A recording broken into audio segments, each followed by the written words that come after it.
Hello everybody and welcome back to the Fortress of Solitude. Today we're going to be checking out The Question, All Along the Watchtower Issue 1 by Alex Segura, Cian Tormey and Romulo Fajardo Jr. Renee Montoya dons the fedora and trench coat once more in the wake of absolute power as she joins the Justice League, taking up quarters on the Watchtower. Like the original Question, Renee feels like she is an outsider.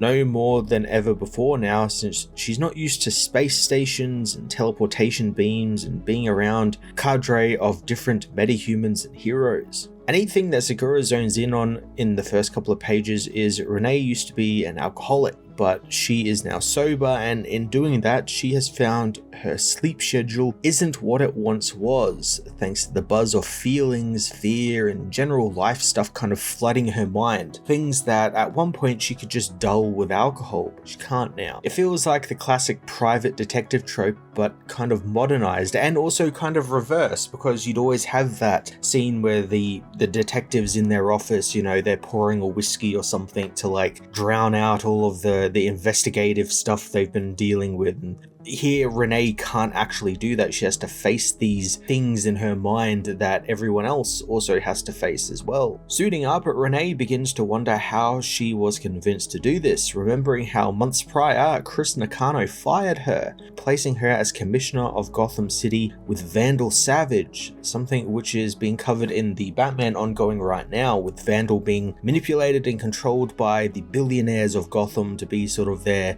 puppet. Renee thinks that this is her bolting from her life. You know, she's packed up, moved on, and, you know, moved into something else, which in Alcoholics Anonymous is a known symptom. And she begins to try and convince herself that it's not. She just wants to do good in life. Thanks to Gotham billionaires, Nakano, and Vandal Savage, she's finding it very hard to do so she decided to do what she is good at, which is being a detective. The Question's broader role in the Justice League is also revealed, and I like Renee compares it to a police beat, since that's really what she is here, just on a larger, much more superpowered scale. She is the sheriff of the Justice League, more or less, and she's there to sort of keep the peace between all the different factions that are working together. Her recruitment is further explored as it's Batman who comes to her before the Watchtower's opening with an urgent task, but the woman isn't interested, just wanting to be left alone in her life. And luckily Batman has brought Superman with him, and after taking Renee out for a fly around the city, Clark tells her that they need her expertise in reading people and patterns, and she needs to be the one who holds all of the heroes accountable for their actions. That isn't her true mission though, as Superman reveals that someone is trying to infiltrate Watchtower and weaponize it, and she needs to find out who it is before someone is hurt. This is a wonderful, simple push-off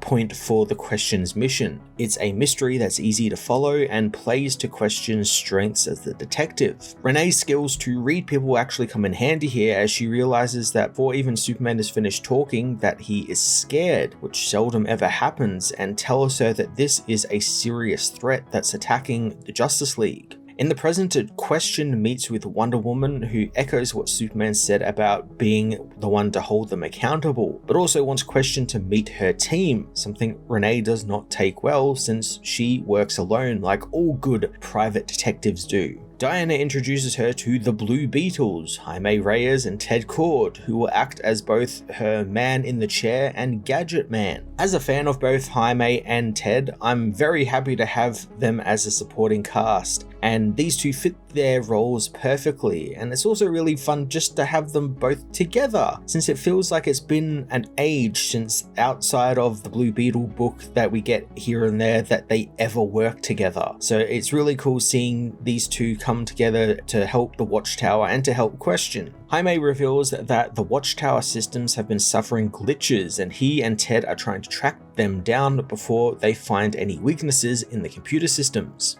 Ted's gadgets are also shown off, as it's revealed that the guns Question has adorned herself with aren't actual normal guns, but ones that will transport any who is hit with their beams to the Phantom Zone waiting room somewhere in the station. Now I'm a sucker for cool gadgets and weapons for heroes to use, and Question getting her own little ones feels like it's a little overdue, but I'm glad that it's finally happening properly now, and also connecting to the larger stories that have been going on in both Justice Justice League Unlimited and Action Comics with what Mark Waid is doing with the Phantom Zone. It's also at this point in the book that I also noticed a cool little detail for the issue, and I really hope it's something they continue on throughout the entire series, and that is we never actually get to see Renee's face. Obviously, we won't see it when she's the Question since she's got that mask on that obscures her face, but before that, we never actually get to see it properly. It's always obscured in shadow, or she has her back turned to us or something. It goes wonderfully with Segura's writing Renee as someone who is struggling with sobriety and finding her identity.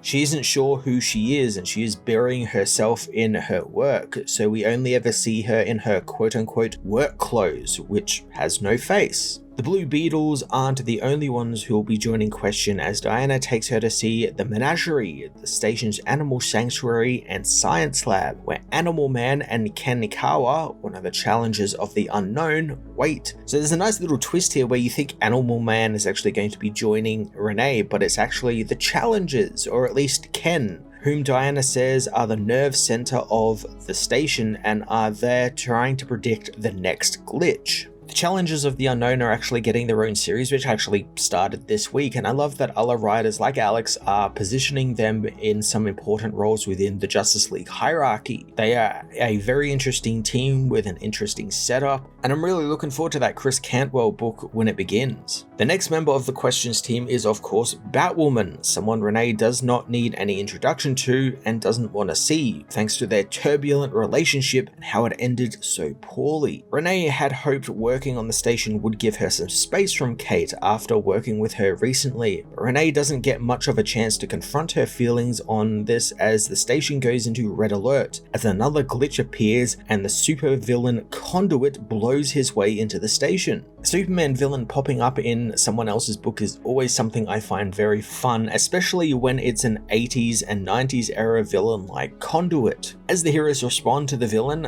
Question learns that this cannot be Kenny Braverman in the suit, since Jaime checked on his whereabouts and he's still currently locked up. Conduit sees Question and calls her his primary target, attacking the hero, and luckily Fire aids Question, using the ice powers that she switched with her partner Ice during Absolute Power to freeze Conduit in place, if only for a moment. Conduit breaks free and hits Question, returning to its mission to kill her. Renee finally does get the big picture though through this, realizing that this villain isn't talking like a normal guy. It's talking in a very robotic fashion, which tells her this isn't Kenny at all, but a robot pretending to be Conduit. Renee putting it together real quick is great and refreshing. She instantly knows what's up and it's not being played out in some big reveal later on down the line in the issue. Question uses her shotgun to blast Conduit in the face, taking down the villain so she can reveal to the others that it's just a robot. Renee puts together that this was all just a distraction though, keeping her and the others' eyes busy as elsewhere in the station, Batwoman enters Renee's quarters and finds Ken Kawa, one of the challengers of the unknown we were introduced to earlier, has been murdered. I'm hoping the Challengers book actually continues the plot of this in some way, like one of their ranks has just died, especially since they are being used to see the future and problems that arise before they begin. So I imagine they could maybe have seen this happen and it was allowed to happen for some reason. I assume there will be some sort of tie, even if it's just a small one,